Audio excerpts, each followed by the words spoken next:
Hi guys, for today's video ay samahan nyo akong ipa-undercoating itong sasakyan nating si Red Red. Dahil hindi nga bago at siya ay luma, syempre kailangan natin siyang alagaan at siguraduhin matibay ang kanyang mga pang-ilalim. At syempre dito nga lang pala ako nagpagawa sa Lopez Auto Works. At sa mga makakapanood dito at magtatanong kung saan nga pala ito, ay ilagay mo na lang sa iyong Google or Waze ang Lopez Auto Works. At dito nga sinimula ng balutan ng dyaryo si Red Red para hindi mabugahan ng pintura ang kanyang mga pula-pula. Tapos sabi ni Sir, isama ko daw sa bulag tong ginagamit nilang pambuga.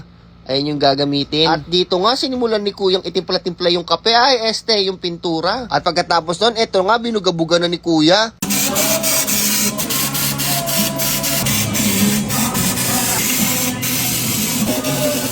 At after nga nun, eto na yung itsura niya.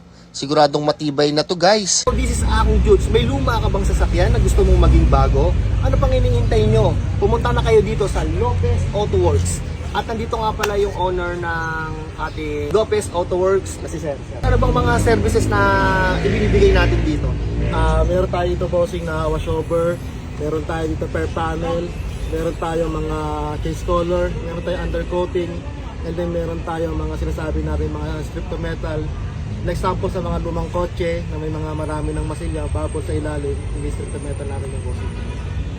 So meron pa tayong mga ceramic coating, at kung gusto nyo magpatin, sobrang init, meron din naman tayo makokontak na kaibigan natin at pupunta sila dito. So yun ang service natin mga bossing dito sa Lopez Auto Works.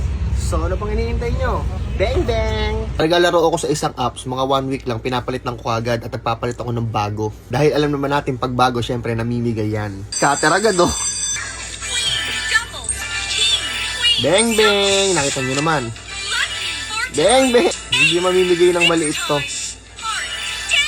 Si Manny, kayo, kung gusto nyo maglaro, ilalagay ko yung link sa may comment section. Hi guys, for today's video ay samahan nyo akong ipa-undercoating itong sasakyan nating si Red Red. Dahil hindi nga bago at siya ay luma, syempre kailangan natin siyang alagaan at siguraduhin matibay ang kanyang mga pang-ilalim. At syempre dito nga lang pala ako nagpagawa sa Lopez Auto Works. At sa mga makakapanood dito at magtatanong kung saan nga pala ito, ay ilagay mo na lang sa iyong Google or Waze ang Lopez Auto Works. At dito nga sinimula ng balutan ng dyaryo si Red Red para hindi mabugahan ng pintura ang kanyang mga pula-pula. Tapos sabi ni Sir, isama ko daw sa bulag tong ginamit nilang pambuga. Ayun yung gagamitin. At dito nga sinimulan ni Kuyang itimpla-timpla yung kape, yung pintura. At pagkatapos doon, eto nga binugabuga na ni Kuya.